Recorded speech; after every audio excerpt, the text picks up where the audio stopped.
21 जून 2025 को अमेरिका ने ईरान के 3 परमाणु ठिकानों फोर्डो, नतांज और इस्फहान पर हमला किया।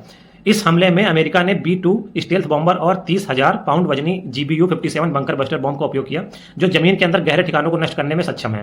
अब सवाल यह है कि इस हमले का जवाब देने के लिए ईरान के पास कौन कौन से रास्ते हैं। तो पहला तरीका है प्रॉक्सी ग्रुप्स के जरिए हमले करवाना।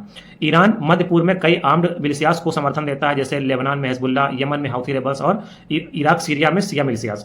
ये समूह अमेरिकी सैन्य ठिकानों पर रॉकेट, ड्रोन या मिसाइल अटैक कर सकते हैं।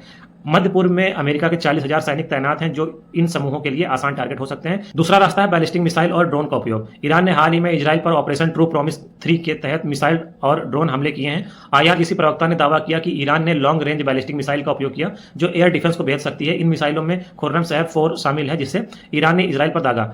तीसरा तरीका है हार्मुज स्ट्रेट में नेवल अटैक्स। यह जलमार्ग विश्व के 20% तेल निर्यात का रास्ता है। ईरान की IRGC ने भी छोटी फास्ट बोट, माइंस और टारपीडोज का उपयोग करके अमेरिकी नेवल शिप्स या ऑयल टैंकर पर हमला कर सकती है। चौथा रास्ता है साइबर वारफेयर। ईरान के पास साइबर हमलों की अच्छी क्षमता है। 2012 में उसने सऊदी अरामको पर समूम वायरस अटैक किया था, जिसने 30,000 कंप्यूटर नष्ट किए थे। ईरान अमेरिकी पावर ग्रिड्स, बैंकिंग सिस्टम या गवर्नमेंट डाटाबेसेस को टारगेट कर सकता है। पांचवा तरीका है डिप्लोमेटिक अलायंसेस को मजबूत करना।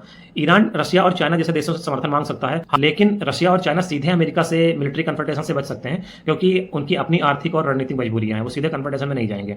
छठवां रास्ता है न्यूक्लियर प्रोग्राम को फिर से शुरू करना। अमेरिकी हमलों ने फोर्डो, नतांज और इस्फहान को नष्ट किया, लेकिन ईरान के पास हिडन फैसिलिटीज हो सकती हैं। सातवां तरीका है रीजनल इंस्टेबिलिटी बढ़ाना। ईरान इराक, सीरिया और यमन या लेबनान में अपने प्रॉक्सी ग्रुप्स के जरिए अस्थिरता फैला सकता है। आठवां तरीका है प्रोपेगेंडा और information warfare. Iran social media और स्टेट मीडिया के जरिए अमेरिकी विरोधी नैरेटिव फैला सकता है।